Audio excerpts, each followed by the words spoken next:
Um irmão certa vez contou uma história assim. Um pintor estava executando o trabalho da sua vida, a sua obra-prima. E ele estava em um mezanino no seu ateliê, um andar então mais elevado. E à medida que ele ia concluindo a sua obra, o seu assistente estava ao lado. E o pintor, concluindo esse trabalho magnífico, terminou de pintar o seu quadro, levantou da banqueta de onde estava sentado e foi dando passos para trás, para contemplar mais panoramicamente a beleza da obra da sua vida, sua obra-prima. E quando esse pintor deu alguns passos para trás, o seu assistente pegou uma lata de tinta e jogou no quadro. Então o pintor parou imediatamente assustado e disse a ele: o que você fez? Você destruiu a obra-prima da minha vida. E ele disse: eu destruí a sua obra-prima para que você não fosse destruído. E quando então ele olha para trás, ele estava a um passo mais de cair do seu mezanino. A obra de Deus na vida de Jó, atuando sobre essa obra-prima chamada Jó, o maior de todos os do Oriente, um homem íntegro e reto, temente a Deus e que se desviava do mal, recebeu por 2 vezes o testemunho de Deus da sua integridade. Deus vai atuar na soberba de Jó, nessa obra-prima, despojando das suas virtudes. Podemos dizer que Deus destruiu as obras de Jó. Seus filhos foram-se embora, sua glória foi-se embora, sua dignidade e honra foram-se embora, e Jó foi para o monte de lixo. E assim Deus abateu nele o soberbo. Por qual propósito? Capítulo 42, o fechamento do livro. Mas nós então ainda não estamos nele. Nós estamos no capítulo 41, que são 34 versículos sobre o Leviatã, o segundo irmão de Jó, o crocodilo. Veja o que então Deus diz sobre esse poderoso Leviatã. Verso 1. Podes tu, o Senhor já havia perguntado pode no verso 24, pode alguém apanhá-lo? Agora, podes tu com anzol apanhar o crocodilo? Por que essas perguntas de pode de Deus a Jó? Porque ele havia dito ali nos versos 10 a 14, que já lemos, do capítulo 40, que se fosse possível para Jó, então te orne de excelência e de grandeza e abata todo soberbo.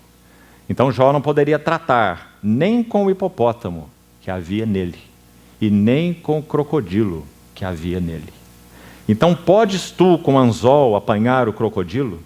Ou lhe travar a língua com uma corda? Nosso Deus tem palavras precisas. Travar a língua com uma corda. Quem travaria a língua desse Jó?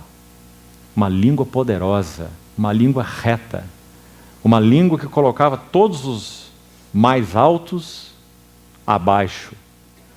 Quem lhe pode travar a língua com uma corda?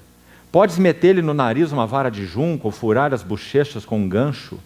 Acaso ele te fará muitas súplicas? Ou te falará palavras brandas?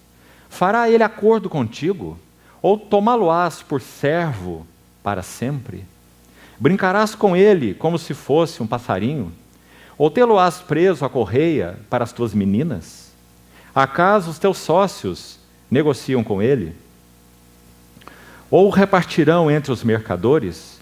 Encher-lhe-ás a pele de arpões ou a cabeça de farpas? Põe a tua mão sobre ele. Lembra-te da peleja e nunca mais o intentarás. Está vendo? Jó era indevassável. Jó era intocável por qualquer outro homem, dada a sua integridade. Verso 9. Eis que a gente se engana em sua esperança.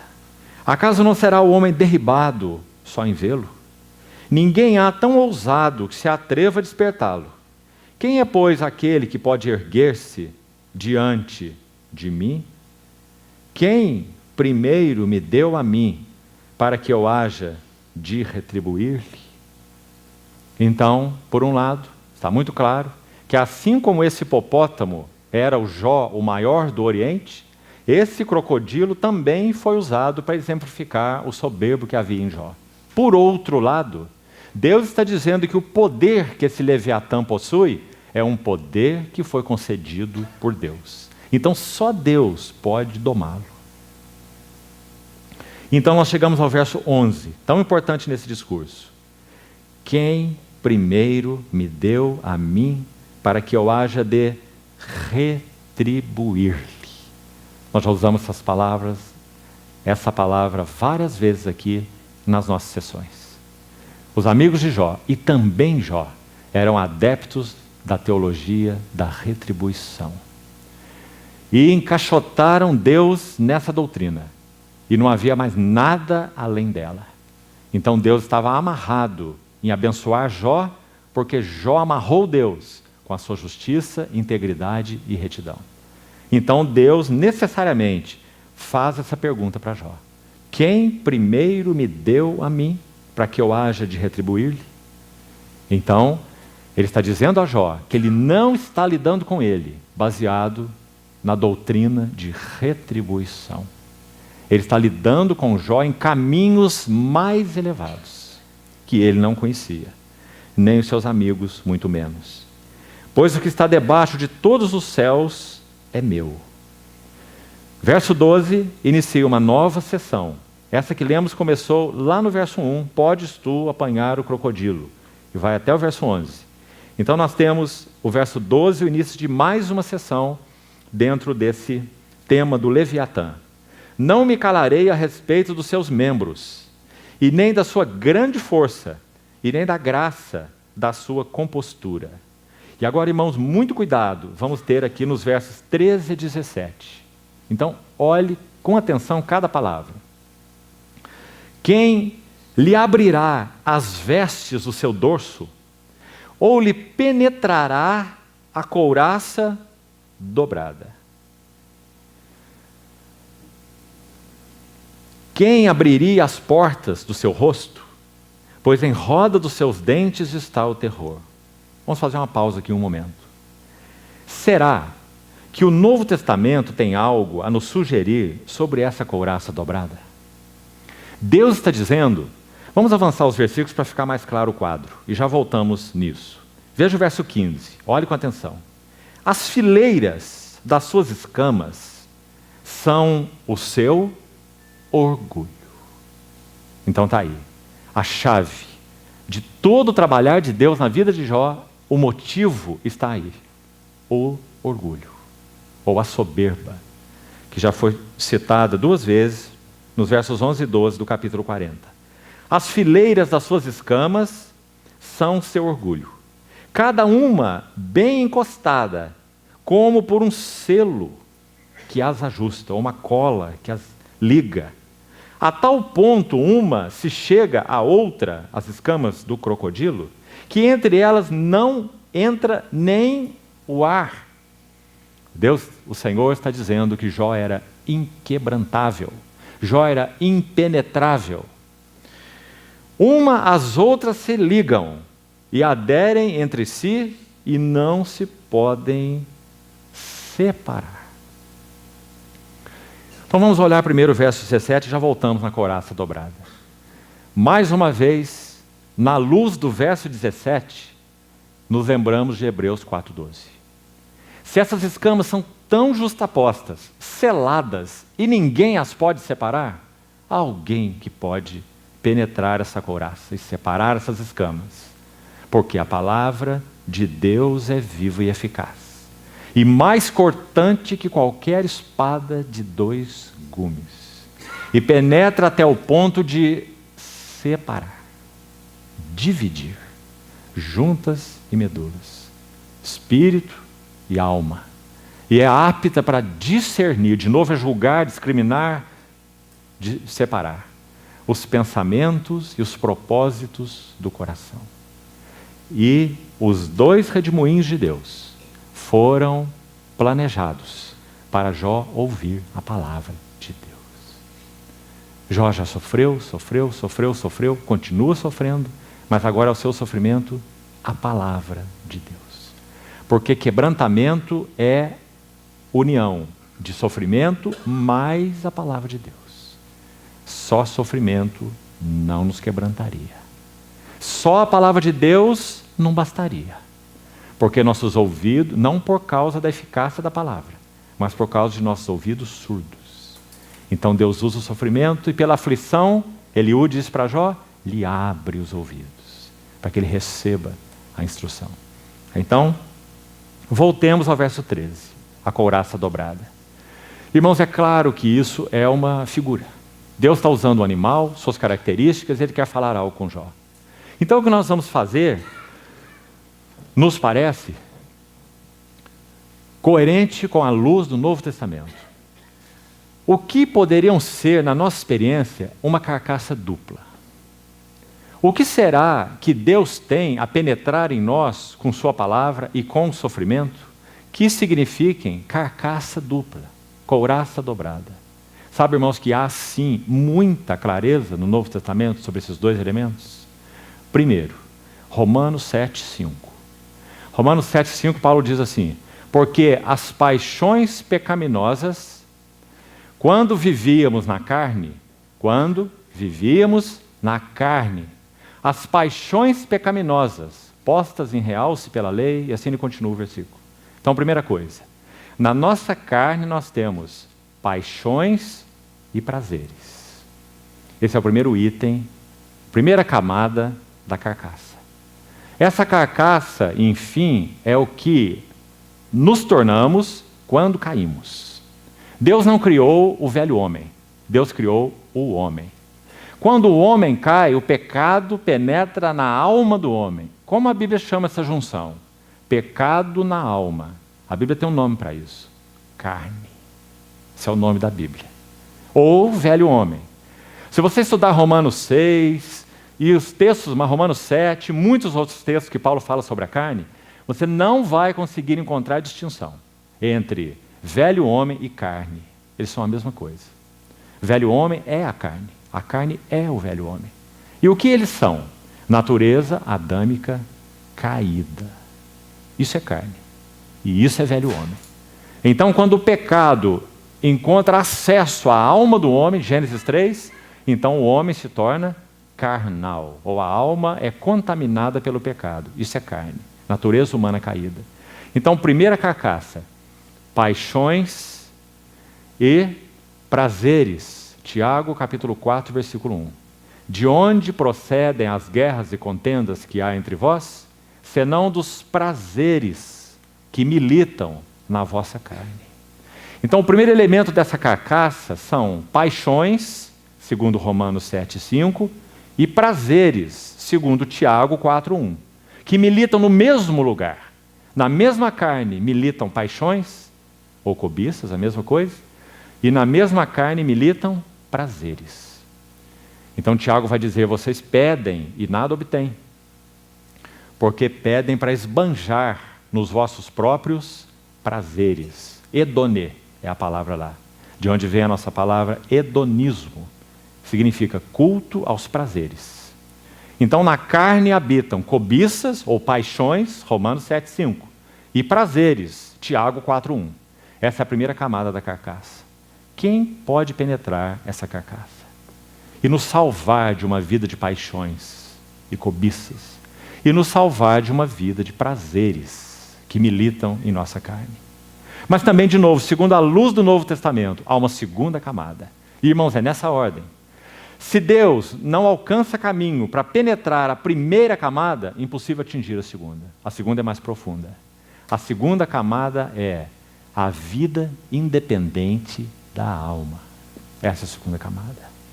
De tal forma que nós podemos alcançar algum progresso em termos de trato de Deus sobre a camada externa. Cobiças e paixões da carne e prazeres da carne. E isso, por um lado, vai nos apresentar um risco. Nós podemos olhar para nós e achar que nós somos muito bons. Os pecados do passado passaram. Aquelas cobiças que nos dominaram não dominam mais. Aqueles prazeres que antes eram prazeres que nós não conseguimos deixá-los, agora já não têm esse efeito sobre nossas vidas. Mas nós nos esquecemos. A couraça é dobrada.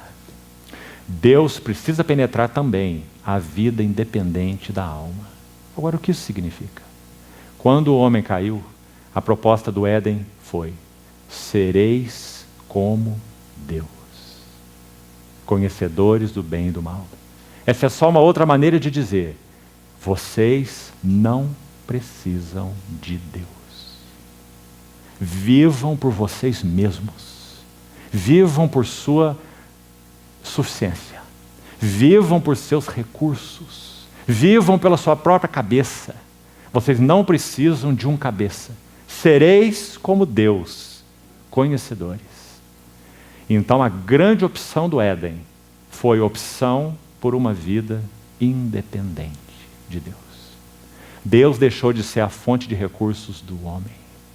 E o próprio homem passou a ser a sua fonte de recursos. São muito diferentes. Vida da carne e vida da alma. Agora, como podemos ser ajudados com algum texto? Há muitos textos sobre a questão do trato de Deus com a vida da alma. O que Deus quer obter, como Ele trata essa segunda carcaça. Escute 2 Coríntios 5,14. Pois o amor de Cristo nos constrange, julgando nós isto: um morreu por todos, logo todos morreram. E o verso seguinte: e um morreu por todos, para que os que vivem não vivam mais para si mesmos. Essa é a vida independente da alma. Vivendo de si para si. É o que João chamou de a soberba da vida. João falou da concupiscência da carne, João falou da concupiscência dos olhos e João falou da soberba da vida. Soberba da vida é amar a vida pela vida. É viver com seus próprios recursos. Então a primeira camada, paixões e prazeres. A segunda camada, uma vida independente de Deus. Ou a vida independente da alma. Agora, irmãos, mais um assunto para você meditar e estudar. Nosso Senhor Jesus. Nosso Senhor Jesus não tinha a camada de paixões, cobiças e prazeres. Carne. Nosso Senhor é sem pecado. Mas o nosso Senhor tinha alma. E alma tem mente, tem sentimentos, tem desejos. Qual foi a opção do nosso Senhor Jesus? Eu desci do céu, não para fazer a minha vontade. Isso é vida da sua alma. Ele tem alma e tem vida da alma. O que o Senhor faz com a sua vida da alma, a alma e sua vida da alma? Ele alinha, determinada e voluntariamente, a sua vida da alma à vontade de Deus. E como nós já falamos, nós chegamos à batalha final do Getsêmani, nosso Senhor. O que acontece no Getsêmani? Mais um exemplo. Pai, se possível for, passa de mim este cálice, porque nosso Senhor abomina a separação de seu Pai. Tudo que ele tem é a face de seu Pai. Ele pode suportar a traição de Judas, a negação de Pedro, o abandono de todos, mas ele não pode suportar a perda da face do seu Pai. Então, meu Pai, se possível for, passa de mim esse cálice. Mas ele desceu do céu não para fazer sua vontade. Não beberei eu o cálice que o meu Pai me deu? Então, porém, faça-se a tua vontade e não a minha. Nosso Senhor está colocando a sua vida da alma debaixo da condução, do alinhamento com a vontade eterna de Deus. Então, nosso Senhor Jesus negou ter uma vida independente de sua alma? Sim. Ele fez a sua opção. Ninguém tira a minha vida. Eu voluntariamente a entrego, a dou. Então, amados irmãos, essa camada é mais profunda. Podemos ser, de certa forma, tratados nas paixões, cobiças e prazeres. Mas a vida da alma, a vida independente da alma, é algo mais profundo. É o viver para nós mesmos.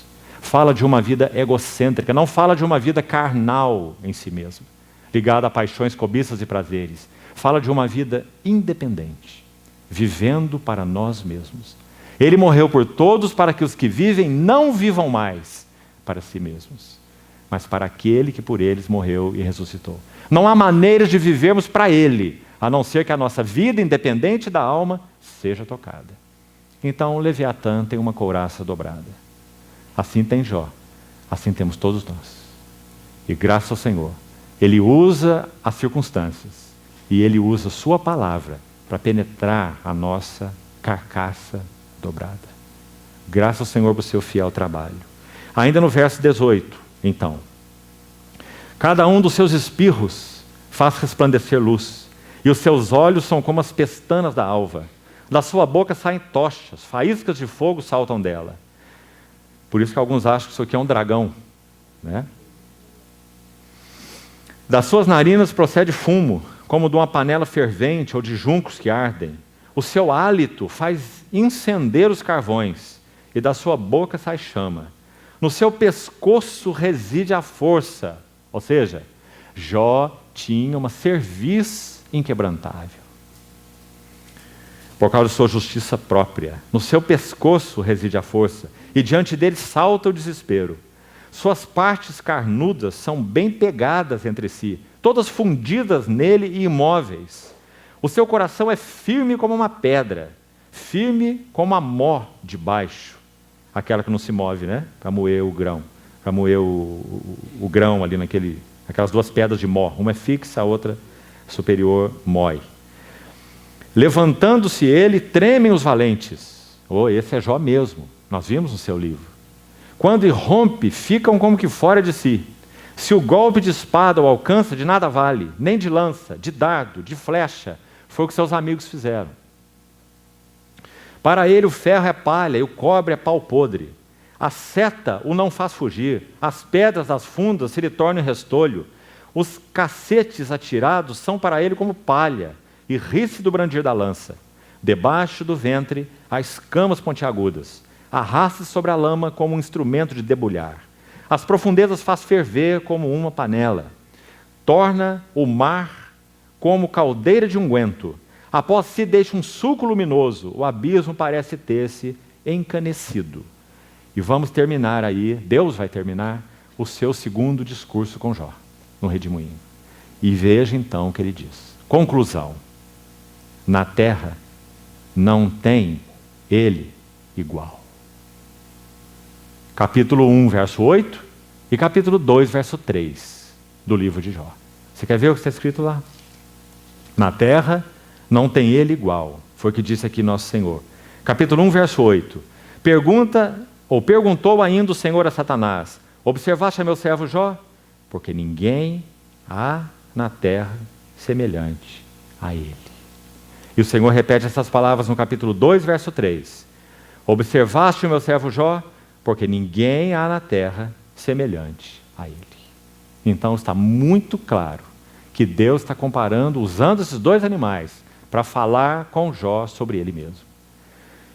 Na terra não tem ele igual, verso 33, pois foi feito para nunca ter medo. Ele olha com desprezo tudo o que é alto, é rei sobre todos os animais orgulhosos.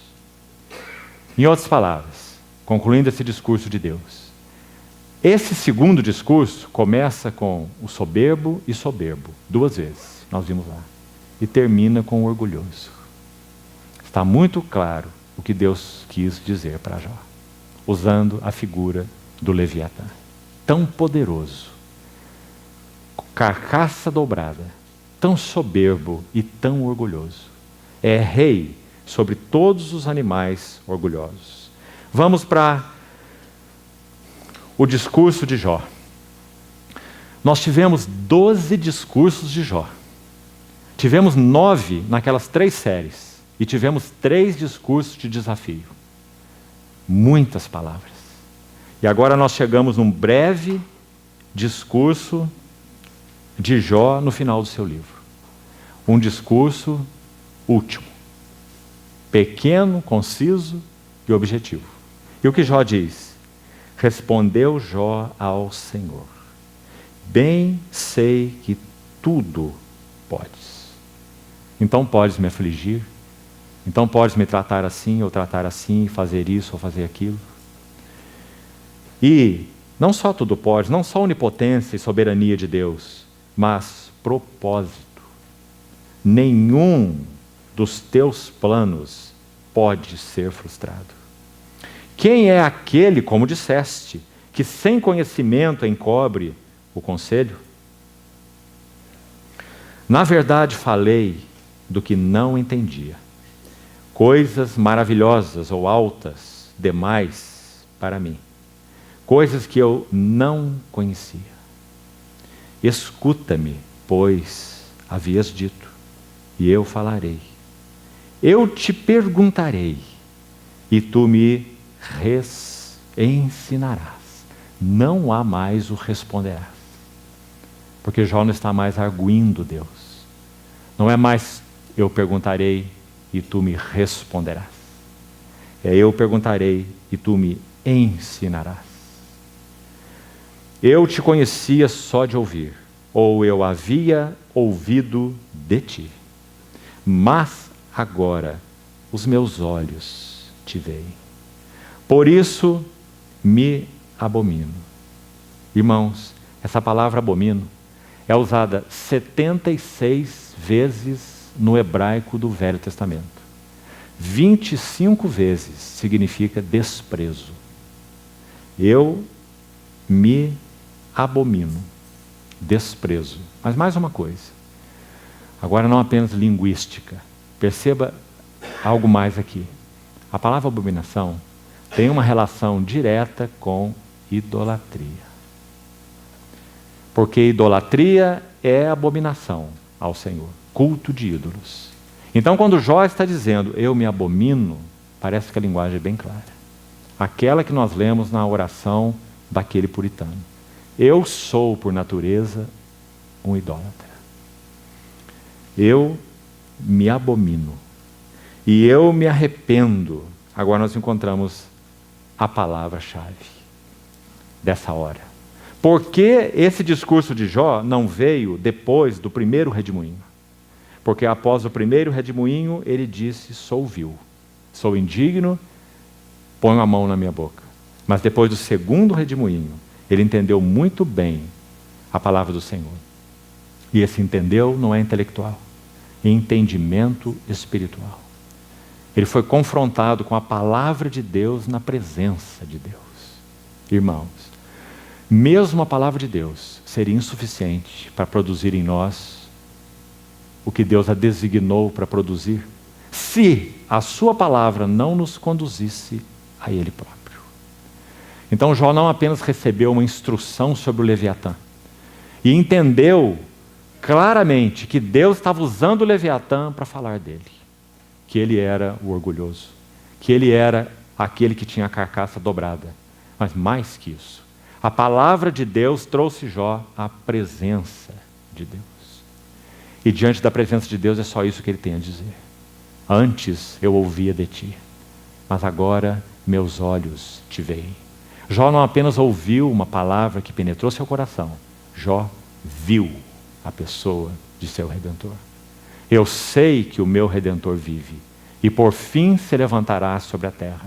Assim como nosso Senhor antecipou a expectativa de Marta, porque Ele é a ressurreição e a vida, e o mesmo ontem, hoje e para sempre, também aqui Deus antecipou a expectativa de Jó. Jó não ia vê-lo quando sua carne fosse revestida de pele, e num dia futuro, que o seu Redentor, porque o seu Redentor vive.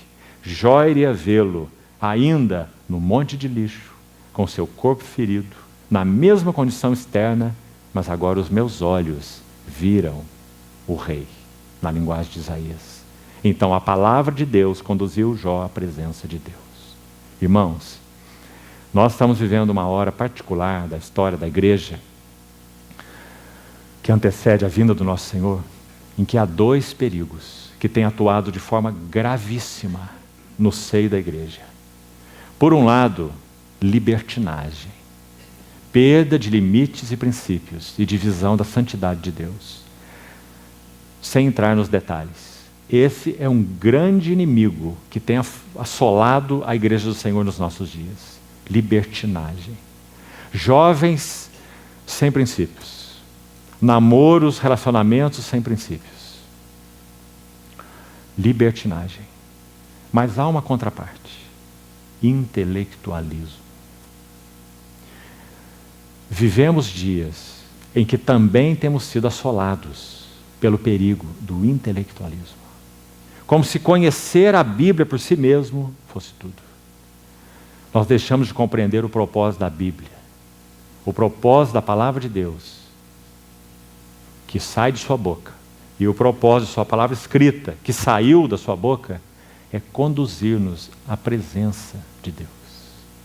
De tal forma que nós podemos escrutinar a palavra de Deus e não nos achegarmos à presença de Deus. Houve um teólogo dentre esses chamados liberais, viveu na mesma época. E ele era um professor erudito de teologia. E quando ele partiu, a sua esposa foi ao seu escritório e achou na sua gaveta material de estudo bíblico e revistas de pornografia. Então, ela escreveu uma nota após a sua partida. E ela deu o título a esta nota: O pastor que vocês amaram e o homem que eu conheci. Ele era um erudito bíblico, mas a palavra não o conduziu à presença do Senhor. Porque o propósito da palavra do Senhor é nos conduzir aos pés do Senhor, à presença do Senhor.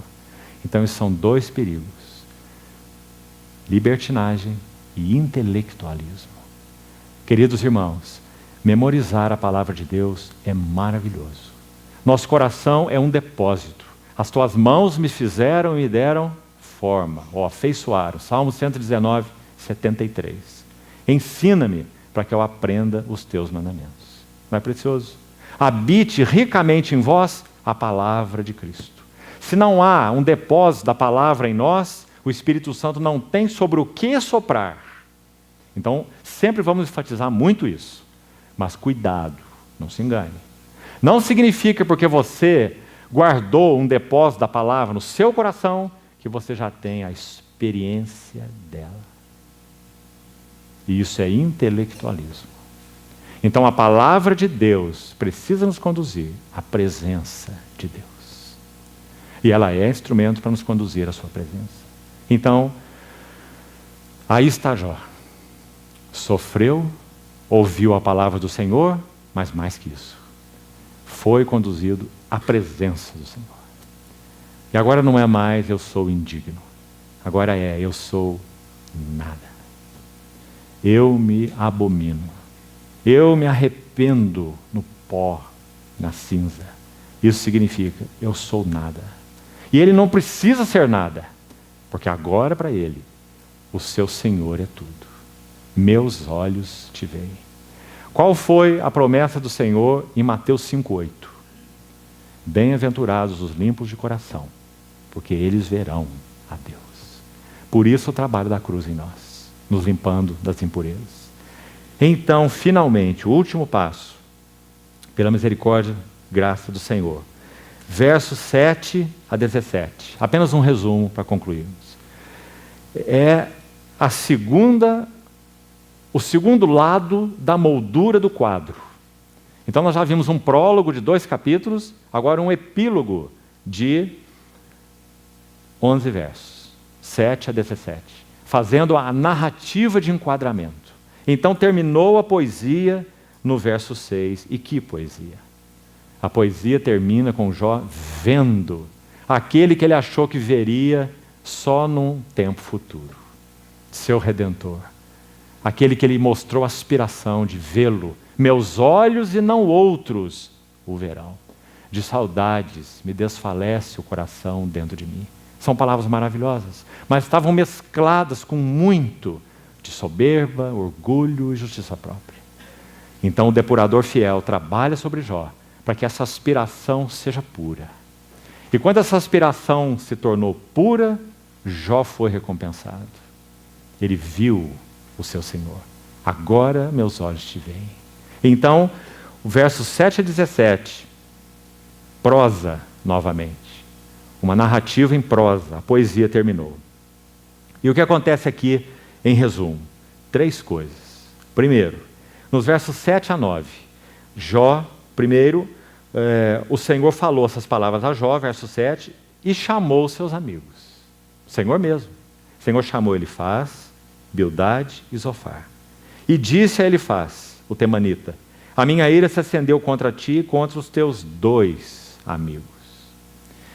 Porque não disseste de mim o que era reto, e aqui é uma frase intrigante, como o meu servo Jó. Como pode? Jó chegou a acusar Deus para se justificar. O que Deus quer dizer com isso? Amados irmãos, graças ao Senhor.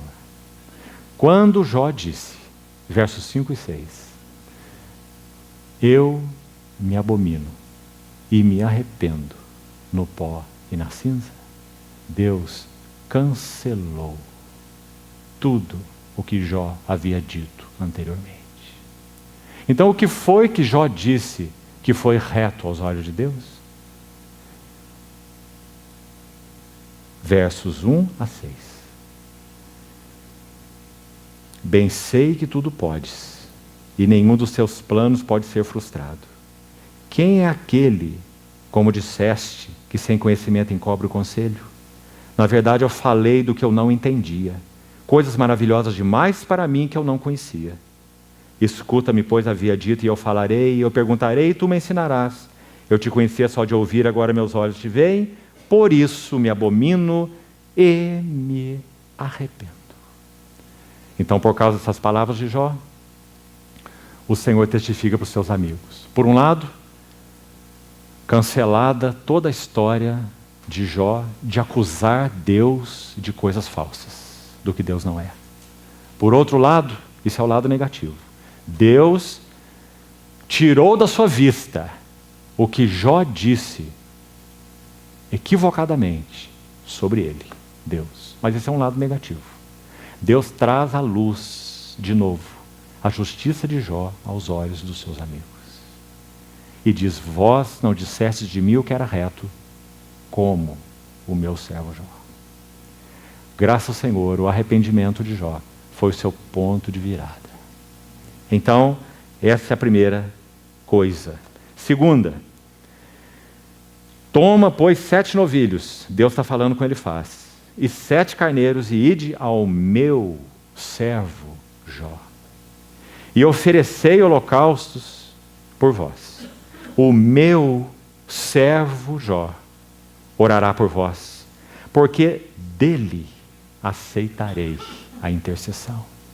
Segundo passo, não apenas o Senhor cancelou todas aquelas coisas inadequadas que Jó havia dito sobre ele, Deus, mas Deus trouxe a justiça de Jó e vindicou-a aos olhos dos seus amigos. E Jó agora pode ser um cooperador com Deus. Antes, ele era aquele que acudia, salvava e livrava. Agora, Jó é um cooperador com Deus. Antes, Jó era um guia, pai, juiz, conselheiro e consolador. Agora, Jó é um intercessor, ou um mediador. Dele eu aceitarei a intercessão, para que eu não vos trate segundo a vossa loucura. Mas Jó também fez loucura. Por que Deus não o tratou segundo sua loucura? Porque eu me abomino e eu me arrependo no pó e na cinza. Em outras palavras, ele está dizendo, Deus, perdoa-me. Falei de coisas que eu não conhecia, coisas maravilhosas demais para mim. Então, esse é o segundo ponto. Jó, um cooperador, intercessor, trabalhando com Deus. Então, no verso 9 diz que esse sacrifício foi feito, fizeram como o Senhor lhes ordenara, e o Senhor aceitou a oração de Jó. Então, nós temos esse lindo verso 10, que agora em uma outra versão, a versão revista e corrigida de Almeida, diz assim, virou o Senhor o cativeiro de Jó. E essa é uma linda tradução. A versão revista atualizada diz, mudou o Senhor a sorte de Jó. Bem pobre essa frase, porque é muito mais que mudar a sorte de alguém ou o curso de alguém. É virar um cativeiro. Qual era o cativeiro inicial de Jó? Agora não temos mais dúvidas. Jó era um idólatra e ele idolatrava a si mesmo. Então Deus virou o cativeiro de Jó, de cativo de si mesmo, da sua integridade, justiça e beleza, para cativo do Senhor. Virou o Senhor o cativeiro de Jó. Quando orava pelos seus amigos. Queridos irmãos, mais um teste. Jó está exatamente no mesmo estado exterior. Pense nisso. Porque se formos desavisados, nós lemos esse texto achando que a situação de Jó mudou. Mas aí está dizendo que mudou depois dele orar. Primeiro ele começou a orar. E quando ele orava, a sua situação mudou. Então Jó cooperou com Deus antes da sua situação mudar. Talvez quando Jó tenha começado a sua oração, o que você acha? Ele está intercedendo por Elifaz, Bildade e Zofar. Aqueles três mesmo. E ele está pedindo a Deus que não os julgue, segundo a sua loucura. Não foi isso que lemos aí? E quanto a ele? O que será passou na mente de Jó? Deus disse que eu seria o intercessor e que ele não julgaria esses meus três amigos por causa da sua loucura. E quanto a mim? E quanto à minha sorte? E quanto à minha condição? A minha condição ainda permanece a mesma. Mas então, para surpresa de Jó, quando orava pelos seus amigos, Deus virou o cativeiro de Jó. E o que aconteceu? Sua saúde é restaurada. Seus filhos são restaurados. Ele teve outros 10 filhos. O nome das suas filhas, cada uma sugere algo maravilhoso. O nome das filhas de Jó. Cada uma delas sugere a graça do Deus que concede porção dobrada. Quando Jó orava pelos seus amigos e Deus mudou sua sorte, deu-lhe o dobro de tudo o que possuía. Verso 10. Aqui nós temos um princípio que certamente os irmãos também já ouviram falar. O princípio do direito de primogenitura. Quando Jó orava pelos seus amigos e o Senhor lhe concede um dobro, não havia legislação levítica. Tantos eruditos vão nos dizer que o livro de Jó é da época de Abraão. 2000 anos antes de Cristo, muito antes de Moisés. Jó recebeu a porção dobrada. Quando lemos a legislação levítica, Deuteronômio 21, você pode fazer isso em outra ocasião. Deuteronômio 21, particularmente os versos 15 a 17. Você vai ver o primogênito tendo o direito de receber, por ser filho primogênito, a porção dobrada. Então, segundo Reis, capítulo 2, nós também vamos ver Eliseu recebendo a porção dobrada do espírito de Elias. Então, porção dobrada simplesmente significa direito de primogenitura. O dobro daquilo que, naturalmente falando, era o seu direito. Uma bênção dobrada, uma unção dobrada, como foi o caso de Eliseu após Elias. Então, esse princípio da primogenitura expressa a ideia de plena filiação. Ponto final e importante que nós chegamos, queridos irmãos. Vamos terminar com ele. Filiação é uma das linhas de ouro da revelação de Deus de Gênesis a Apocalipse. Nunca se esqueça disso. Há duas linhas de ouro, podemos dizer, que correm na Bíblia, de Gênesis a Apocalipse. Duas linhas de ouro paralelas. A primeira se chama filiação e a segunda, herança. Nosso Senhor Jesus teve duas relações com Deus. Ele é o Filho de Deus e ele é o servo de Deus. Filiação e sacerdócio. Hebreus capítulo 5. Tu és meu filho, eu hoje te gerei. Hebreus 5:5. E o próximo verso, verso 6. Tu és sacerdote para sempre, segundo a ordem de Melquisedeque. Filho, sacerdote. Filiação e sacerdócio. Ele é o Filho de Deus e ele é o servo de Deus, com letras maiúsculas. E nós fomos feitos nele os filhos de Deus e os servos de Deus. Então, quando o Senhor se manifesta ressurreto, a primeira pessoa que o vê é Maria Madalena. E em João 20:17, ele dá a ela uma mensagem. Talvez, irmão, seja a mais gloriosa dos 10 aparecimentos do Senhor pós-ressurreição. Foram 10. O primeiro foi para Maria Madalena. E sabe o que ele diz a ela? Mulher, não me detenhas. Eu ainda não subi para o meu Pai, mas vai ter com meus irmãos. E diz-lhes: subo para o meu Pai, filiação, e o vosso Pai, o meu Deus e o vosso Deus, sacerdócio, serviço. Nós somos os filhos, servos. Agora, João vai dizer assim: amados, agora somos os filhos de Deus, mas ainda não se manifestou o que havemos de ser. Mas quando Ele se manifestar, nós seremos semelhantes a Ele, porque haveremos de vê-lo, como Ele é. Plena filiação. Nós já somos filhos de Deus. Quando nosso Senhor completar seu trabalho, nós seremos manifestados plenamente filhos de Deus. Então, queridos irmãos, essa é uma linha de ouro. Filiação. O que significa porção dobrada? Plena filiação. Todos os filhos tinham direito à porção do seu pai, mas o primogênito, uma porção dobrada. Plena filiação. Então, filiação é a chave do livro de Jó. Não vamos entender o livro de Jó pela linha do sofrimento do justo, como se baseiam a maioria dos comentários sobre Jó. Por isso a maioria não é boa, porque fica no nível desta mensagem. O problema do sofrimento do justo. Essa é a maioria dos livros sobre Jó. Mas o tema de Jó não é o problema do sofrimento do justo, porque isso, na verdade, não é um problema.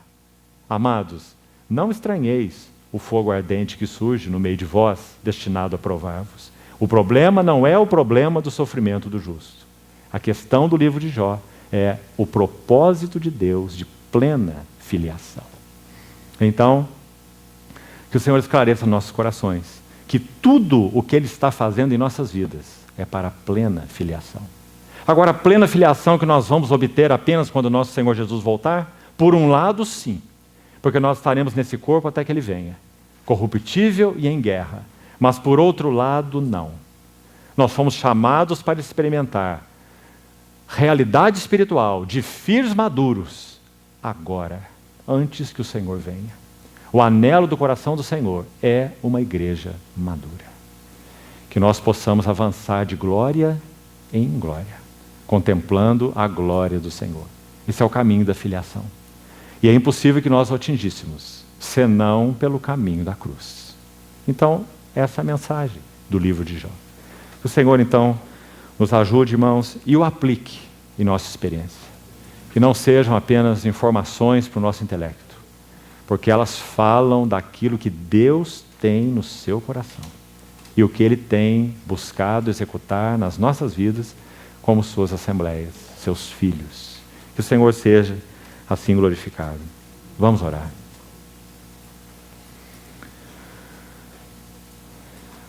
Senhor, querido Pai, Te agradecemos de todo o nosso coração, porque o Senhor concebeu no Teu coração esse propósito. Ninguém te compungiu a isso. O Senhor é livre e soberano. Mas muito obrigado, porque o Senhor nos incluiu em Teu propósito de amor. Não conhecemos todo o plano Teu, mas a Ti nós conhecemos. Moldas o vaso sabiamente, e sabiamente o quebras. Teu é o entender e nosso é o confiar. Senhor, glorifica o Teu nome em nossas vidas. E livra-nos, te pedimos, de descaminhos.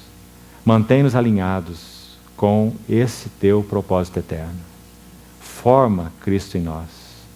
Também queremos com nossos olhos Te ver com mais clareza, Te amar com mais ternura e Te seguir mais de perto. Assim te pedimos, em Teu nome. Amém.